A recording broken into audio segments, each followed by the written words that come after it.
Welcome to Floor 4.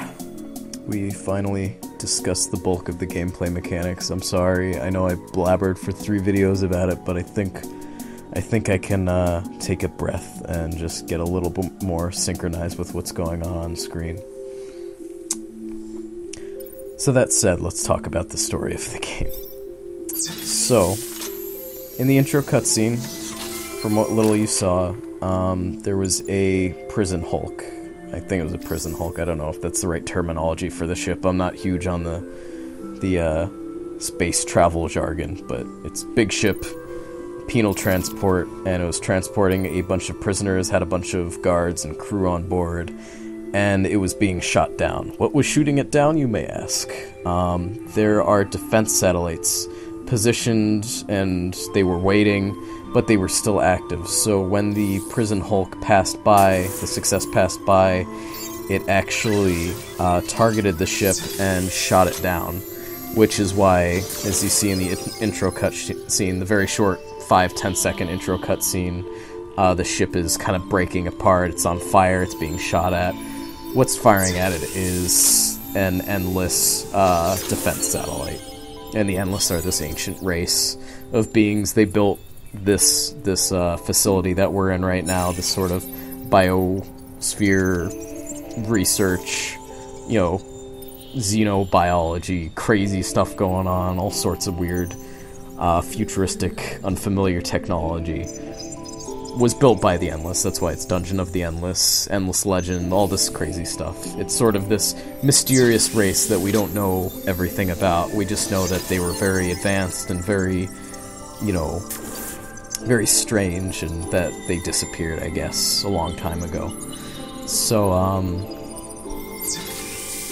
that said, the ship blows up in space, but before it does so, it sends off all of these escape pods. I think all of the prisoner pods were actually set up to, or all of the prisoner holding areas were set up as, you know, escape pods, I think. I don't know if that's accurate, but each different pod, you know,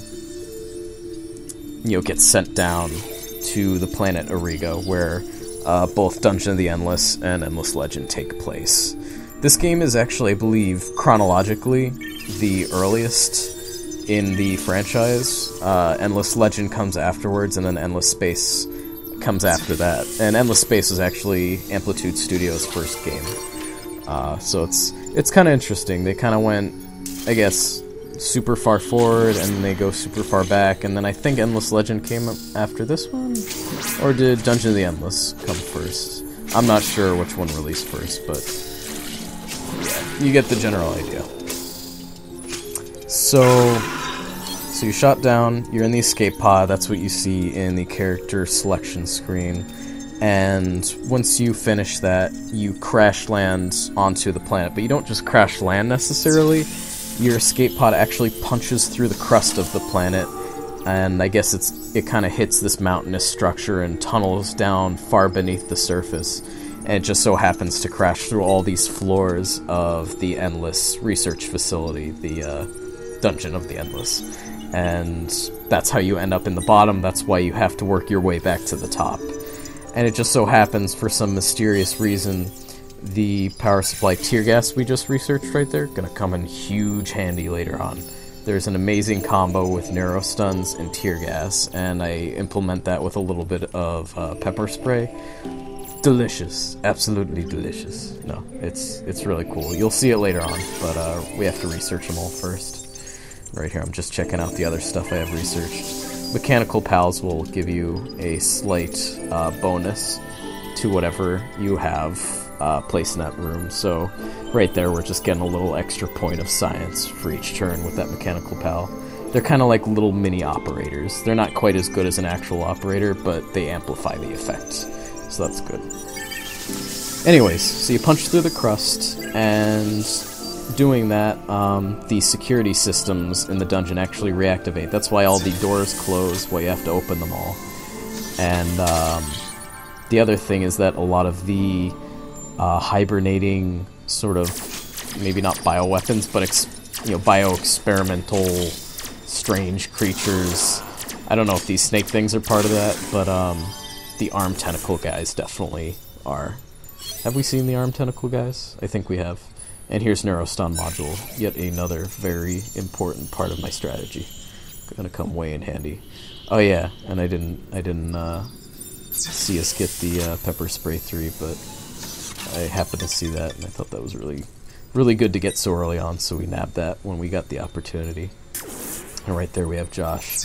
Josh is an amazing operator. I highly recommend him if you want to focus on sort of tower defense gameplay and operating to get the biggest bang for your buck on you know, operating stuff for extra resources. Unfortunately, though, the Hernas will actually attack heroes that you haven't recruited yet, so that guy just slaughtered Josh in the room while we ran away, so we didn't die. So, going back to the story, we punch through the crust, reactivate the defense systems, awaken these hibernating experimental creatures. I think they're called chimeras in the game. That's the enemy type name. So anything that looks kind of, you know, wacky, strange biology, like those big chunky guys who are kind of flailing their arms around, those guys I think are actually some of the experimental creatures. But yeah, from there, I guess the gameplay essentially starts. You have, for whatever reason, the crystal in your ship can hold all of the dust that you find throughout the dungeon and reconstitute it into powering each of the rooms of the dungeon. So we have to keep that thing alive so that we can keep powering all of the rooms, so we can transport it to the elevator to power the elevator to the next floor, and we rinse and repeat that until we find an exit at the top floor. So that's the general plot. Beyond that, there are a lot of little character stories. Some of them talk more about, you know, the origins of characters. Some of them are just sort of little witty banter between them. A lot of it's just flavor, but it's very good flavor. It's very interesting, and it kind of gives a little bit more depth and personality to each of the characters. And right there we already have pepper spray 4, which is pretty ridiculous. We need 70 science for that, so we're gonna have to wait a couple turns to research it, but hey, I mean, the game's given it to us, so I shan't refuse. And we found the exit. So yeah, that's essentially the story. From there, what's interesting about Dungeon of the Endless to me is that it kind of leads into the settlement, I guess, of at least one of the major factions in Endless Legend, the Vultures, who their story is kind of like based on, you know, the Dwarven archetype of these guys who come up from below and they've got all of this advanced technology from an ancient, you know, unknown past, and that kind of ties into the Endless and their connection with them. Really cool stuff like that.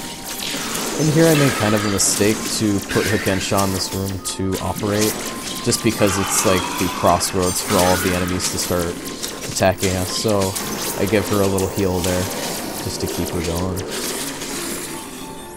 And we manage okay, but I don't know how much longer I'm going to want to keep her there, just because she's being put in danger every time we open a door. And now we can research Pepper Spray 4, that's very, very nice. Basically just researching Pepper Spray in particular. It just lowers the attack cooldown time, so it means that we'll be able to pepper spray more enemies at a time, and if you combine that with some Neurostuns, so enemies are spending more time in the room, that means even more of them are going to start fighting each other as time goes on, which is very, very nice. So yeah, story, factions, lore.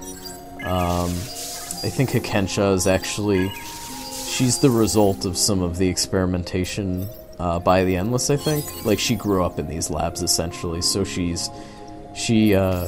considers a lot of it her home and her birthright, so she's very touchy about, like, artifacts being taken from the drop, or from the dungeon, which comes into play in one of the character stories, I think, with Max O'Kane, who's like all about looting stuff and selling artifacts and getting rich and all that. So she kind of butts heads with him, I think. I haven't actually done that story yet, but But yeah, like I said, the stories and the little character relationships are pretty interesting. And I talked about door-based gameplay. The game isn't really time-based, it's door-based. Every time you open a door, that's the only time things will happen. So you've got a lot of, you know, sort of, you have as much time as you need to set up your defenses, you know, relax, just kind of plan your course forward. But once you open a door, that's when shit's gonna hit the fan. So I really like that aspect to this game. It gives it a good amount of quiet time that's kind of dictated by you. You know, you go when you're ready. So it might make for some slow moments during this run through. And I'm not gonna try to talk through every single second, though I've probably been failing at that. I'm kind of a blabbermouth, but I'm just trying to let you guys know the general idea of the game. You know, right there, we just had a really negative random effect. An EMP, electromagnetic pulse, just hit one of our rooms right there. And it just so happens to be our main room, our main defense room. We do have a couple rooms behind that as extra defense, though, so we're just going to keep on trucking as is and try and open the rest of the doors in this floor of the dungeon. So there we go. Yeah, I'm just gonna let these guys take care of each other because I'm pretty sure that the pepper spray is gonna take care of them. Okay.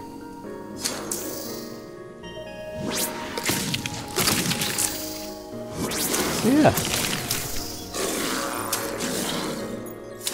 But if you guys do have any questions, feel free to let me know in the comments. If I'm going over any of this too fast, or you want me to, you know, explain anything to you, I can most certainly, you know, let you know in the comments. Right here I got lucky because this guy was affected by the pepper spray, so he actually was not attacking the crystal, and I had the time to run back to him before he started wailing on our power source.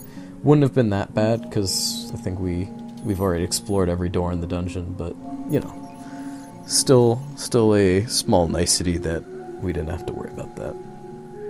So now I'm just kind of looking at the best path forward to get ourselves to the exit room.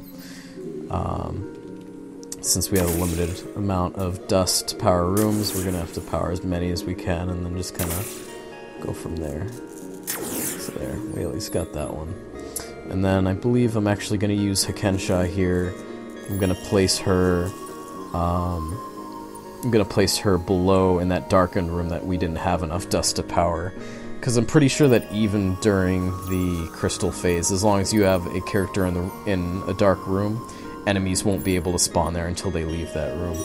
The thing with the crystal running phase, though, is that enemies will be spawning periodically from every room. You know, they'll have a chance to spawn periodically from every room that isn't powered. So you gotta keep them there. Pretty much as long as you need them there, and as soon as you move them off, there's a chance that a wave of monsters is going to spawn in there, which can mean nastiness for you. But so far this run is going pretty well. We've gotten some really nice stuff researched. We've got the pepper spray rank 4, which is really good to have so early on.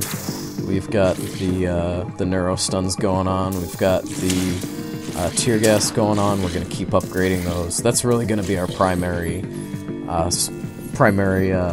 module tower defensey stuff for this run through. I'm sorry if it's a little boring, but it's very stable and it's going to keep us alive. And I don't know, personally, I enjoy watching the enemies wail on each other. So hope you guys have been enjoying this so far. I know maybe the first couple episodes have been very information heavy and maybe not as entertaining as they could have been, but I'll try and rectify that in the next couple episodes, and I'll definitely be more, you know, in on what's actually going on. So, thanks for watching. Take care.